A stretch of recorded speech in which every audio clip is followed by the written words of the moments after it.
Buenos días o tardes a todos y todas. En este video pienso finalizar el breve análisis de la historia de Pinocho de Carlo Collodi, que había iniciado en el video anterior y que hace parte de una serie de videos en los que presento algunas perspectivas críticas en torno a la concepción de la educación como fabricación de sujetos, que es uno de los temas que he estado estudiando a lo largo de este año. En el último video había hablado de cómo inician las aventuras de Pinocho y cómo él, que representa a un niño, un joven en formación, es víctima a lo largo de esas aventuras de una serie de manipulaciones. Pinocho pues es una marioneta que cobra vida pero no deja de ser una marioneta, y en ese sentido son otras figuras externas a él las que terminan tirando de sus hilos para aprovecharse ya sea de su inocencia o de su ignorancia.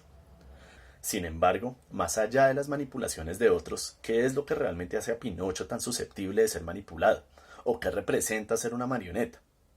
Lo que en el fondo realmente tiene atrapado a Pinocho, como nos puede atrapar a cualquiera de nosotros, sobre todo cuando somos niños, es el mismo, o más bien el dilema interno de prometerse cosas pero no ser capaz de cumplir con lo prometido, la incapacidad de ser consistente con su propia voluntad. La contradicción, aparentemente irresoluble, entre darle gusto a los otros o darse gusto a sí mismo, es lo que le impide a Pinocho situarse en el yo, y de ese modo se mantiene lamentándose de sus propias faltas, autoacusándose de sus desgracias y autocompadeciéndose, pero volviendo siempre a cometer el mismo tipo de errores.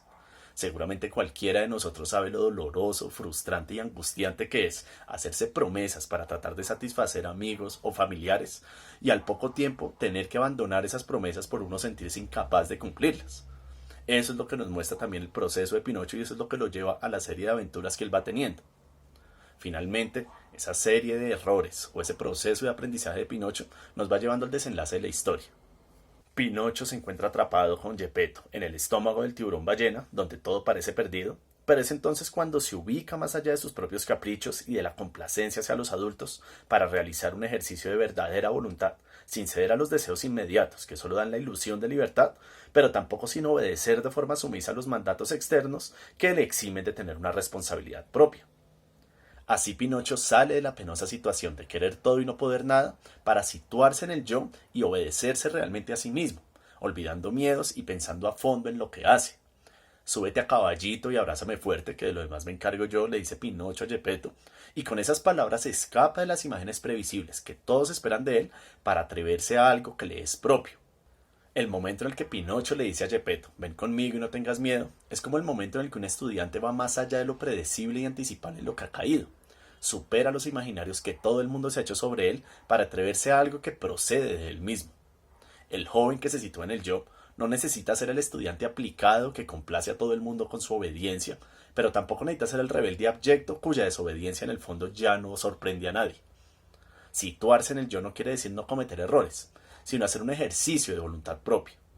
Hay veces que de la nada un estudiante se me acerca y me dice, yo quiero leer mi trabajo, o yo quiero que hagamos esta actividad, o yo quiero mostrar esto que hice.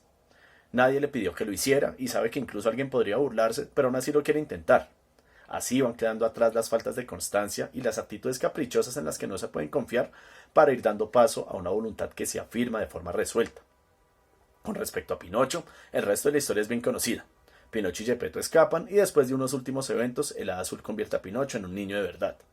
Sin embargo, el momento en el que los jóvenes escapan de sus propios instintos y van más allá del poder de los educadores, no se da como el milagro de un hada en un día claramente delimitado y fijo. La educación significativa hay que traerla constantemente en lo cotidiano y eso es otro asunto. La historia de Pinocho nos puede ofrecer una lección sobre la posibilidad de formar a un ser que se nos asemeje, que nos lo deba todo sin por eso estar obligado a nada con respecto a nosotros, es decir, una educación que forme pero no fabrique, pero eso en la narración de Pinocho. La pregunta que vale la pena hacerse y en la que sigo trabajando entonces es cómo hacer posible en lo cotidiano una educación que renuncie a fabricar al otro sin por eso renunciar a educarlo.